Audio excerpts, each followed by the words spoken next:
बाप रे बाप मन तो करता अपना घरे लेके सब चल जाई उठा के। गैस खत्म हो गया तो सोचनी से कि तनी गैस भरवा ली स उठा तनी देख लो कैसे उठत नहीं खेबा कि उठा लेनी मुरी पर डफाली नियर तो लागत तनी देखी तो कैसे जातनी हम आ गई सबनी के दुकान पर गैस के अंकल देखत रहन कि बर्नल ठीक बा कि ना है हमारा मरद बैठल रहन देखी ना चुकम मुकम बैठल कैसे देखत रहन आने नोट बाल्टी सब बा ना कसल जाला गैस वसवा आ खोलल जाला।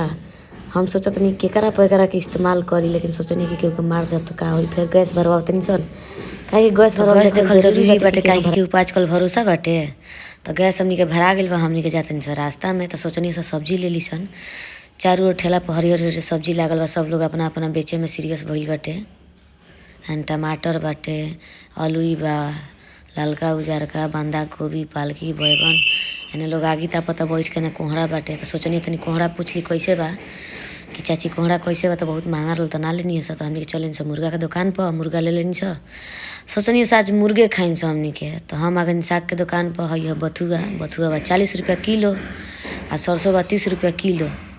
500 के नोट है इनका लग खुदरा ना रख हटे कैसे कैसे कह के दिलहन। गाजर बा बैगन बा खीरा बाटे।